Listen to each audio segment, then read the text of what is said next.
الرحمن الرحیم۔ حضرت داؤد علیہ السلام کا زمانہ بنی اسرائیل کی تاریخ کا ایک اہم دور تھا۔ آپ ایک عظیم نبی اور بادشاہ تھے جنہیں اللہ نے خاص نعمتوں اور اختیارات سے نوازا تھا۔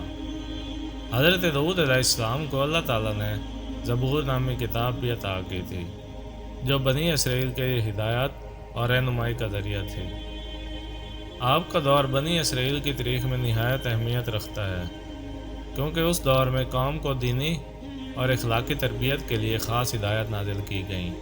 تاہم حضرت داؤد علیہ السلام کے زمانے میں بنی اسرائیل میں ایک طبقہ ایسا تھا جس نے اللہ کے احکام کو پس پش ڈال دیا اور نافرمانی کی روش اختیار کی۔ سبت کا دن اور اللہ کا حکم۔ اللہ تعالیٰ نے بنی اسرائیل کو سبت یعنی ہفتے کے دن کو خاص طور پر مقدس قرار دینے کا حکم دیا تھا۔ یہ دن عبادت اور روحانی پاکیزگی کے لیے مخصوص کیا گیا تھا، اور اس دن دنیاوی کام کاج یا شکار کرنے سے منع کیا تھا۔ بنی اسرائیل کے لیے سبت کا دن اللہ کے ساتھ تعلق کو مضبوط کرنے اور دنیاوی مصروفیات سے کنارہ کشی اختیار کرنے کا ایک ذریعہ تھا۔ اس دن کو احترام کے ساتھ گزارنے کا حکم تھا تاکہ بنی اسرائیل اللہ کی نعمتوں کا شکر ادا کر سکیں اور دنیاوی لالچ اور مشقت سے دور رہیں۔ بنی اسرائیل کی نافرمانی۔ حضرت داؤد علیہ السلام کے دور میں ایک قصبہ تھا جس کے لوگ مچھلی کے شکار سے اپنی روزی کماتے تھے۔ یہ قصبہ ساحل سمندر پر آباد تھا اور یہاں کے لوگوں کی معاشی زندگی مچھلی کے شکار پر منحصر تھی۔ اللہ تعالیٰ نے ان لوگوں کو ہفتے کے دن مچھلی کے شکار سے منع کیا تھا تاکہ وہ اس دن اللہ کی عبادت میں مشغول ہوں اور دنیاوی کاموں سے بچیں۔ تاہم اللہ کی طرف سے یہ آزمائش بنی اسرائیل کے اس گروہ کے لیے مشکل ثابت ہوئی، کیونکہ ہفتے کے دن ہی مچھلیاں سمندر کی سطح پر بڑی تعداد میں آتی تھیں۔ یہ دیکھ کر لوگوں کے دلوں میں لالچ پیدا ہوا اور انہوں نے اللہ کے حکم کی نافرمانی کرنے کے لیے چالاکیاں شروع کر دیں۔ انہوں نے سوچا کہ ظاہری طور پر اللہ کا حکم ماننے کا دکھاوا کیا جائے، لیکن در حقیقت مچھلی کا شکار جاری رکھا جائے۔ انہوں نے ہفتے کے دن جال بچھانے شروع کیے تاکہ مچھلیاں ان میں پھنستی رہیں، اور پھر اتوار کے دن جال سے مچھلیاں نکال لیتے۔ ان کا یہ عمل ایک واضح ہیلا تھا جس سے وہ خود کو اللہ کے حکم کی نافرمانی سے بچانے کی کوشش کر رہے تھے، حالانکہ وہ اصل میں اللہ کی نافرمانی کر رہے تھے۔ اللہ کی ناراضگی اور سزا۔ اللہ تعالیٰ نے ان لوگوں کی یہ چالاکی اور نافرمانی کو دیکھا اور ان کے اس فعل پر سخت ناراض ہوئے۔ اللہ تعالیٰ نے ان لوگوں کو سخت سزا دینے کا فیصلہ کیا، کیونکہ انہوں نے نہ صرف اللہ کے حکم کی نافرمانی کی بلکہ اپنے اعمال کے ذریعے اس کی توہین بھی کی۔ اللہ تعالیٰ نے قرآن پاک میں اس واقعے کا ذکر کیا ہے۔ سورۃ بقرہ میں اللہ تعالیٰ فرماتے ہیں، اور یقیناً تم ان لوگوں کو جانتے ہو جنہوں نے تم میں سے سبت کے معاملے میں حد سے تجاوز کیا، تو ہم نے ان سے کہا کہ ذلیل بندر بن جاؤ۔ سورۃ الاعراف میں فرمایا، پھر جب وہ اس چیز سے باز نہ آئے جس سے انہیں روکا گیا تھا تو ہم نے ان سے کہا کہ ذلیل بندر بن جاؤ۔ اللہ تعالیٰ نے ان لوگوں کو بندروں میں تبدیل کر دیا، جو ایک سخت تنبیہ تھی کہ اللہ کے احکام کی نافرمانی کسی صورت معاف نہیں کی جائے گی۔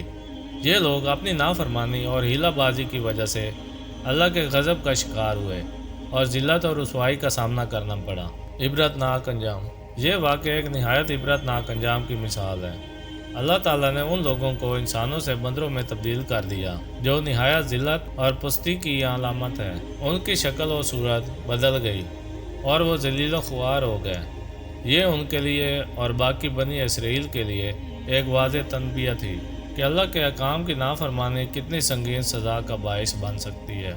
اس سزا نے بنی اسرائیل کو یہ سبق دیا کہ اللہ کے ساتھ چال بازی اور دھوکہ دہی کا کوئی فائدہ نہیں، کیونکہ اللہ ہر چیز کو دیکھتا اور جانتا ہے۔ یہ واقعہ ہمیں کیا سبق دیتا ہے؟ اس واقعے سے ہمیں بہت سے اہم سبق ملتے ہیں۔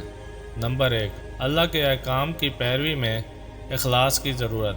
اللہ تعالیٰ کے احکام کی پیروی کرتے وقت انسان کو خلوص اور صداقت کا مظاہرہ کرنا چاہیے۔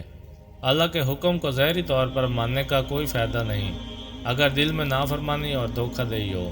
نمبر 2، اللہ کی آزمائشوں کا سامنا۔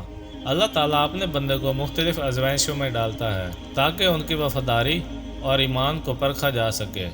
بنی اسرائیل کی یہ آزمائش اس بات کی مثال ہے کہ دنیاوی لالچ اور آزمائش میں کس طرح انسان کا ایمان کمزور ہو سکتا ہے۔ نمبر 3، اللہ کی سزا سے بچاؤ۔ اللہ تعالیٰ کے احکام کی نافرمانی کی سزا بہت سخت ہو سکتی ہے۔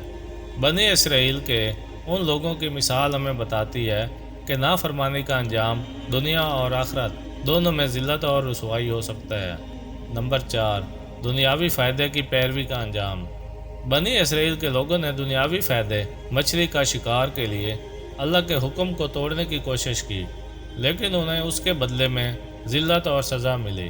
یہ واقعہ ہمیں یہ سکھاتا ہے کہ وقتی دنیاوی فائدہ کبھی بھی اللہ کے احکام کی پیروی سے زیادہ اہم نہیں ہونا چاہیے۔ نمبر 5، قوموں کی عبرت ناک تاریخ۔ اللہ تعالیٰ نے قرآن میں پچھلی قوموں کے واقعات بیان کیے ہیں تاکہ موجودہ اور آنے والی قومیں ان سے سبق حاصل کریں۔ بنی اسرائیل کے اس گروہ کا واقعہ مسلمانوں کو اس بات کی یاد دہانی کراتا ہے کہ اللہ کے احکام کی نافرمانی کبھی معاف نہیں کی جاتی۔ خلاصہ، حضرت داؤد علیہ السلام کے دور میں بنی اسرائیل کے ایک گروہ نے اللہ کے احکام کی نافرمانی کرتے ہوئے سبت کے دن مچھلی کا شکار کیا۔ انہوں نے اللہ کے حکم کی خلاف ورزی کرتے ہوئے مچھلیاں پکڑنے کے لیے چالاکی سے جال بچھا دیے اور اپنے اعمال کو جائز ظاہر کرنے کی کوشش کی۔ اللہ تعالیٰ نے ان کی اس نافرمانی کی سزا کے طور پر انہیں بندروں میں تبدیل کر دیا۔ یہ واقعہ قرآن پاک میں مذکور ہے اور ہمیں یہ سکھاتا ہے کہ اللہ کے احکام کی نافرمانی کی سزا بہت سخت ہو سکتی ہے۔ تو دوستوں، اپنا بہت سارا خیال رکھیے گا۔ ملتے ہیں اگلی ویڈیو میں، تب تک کے لیے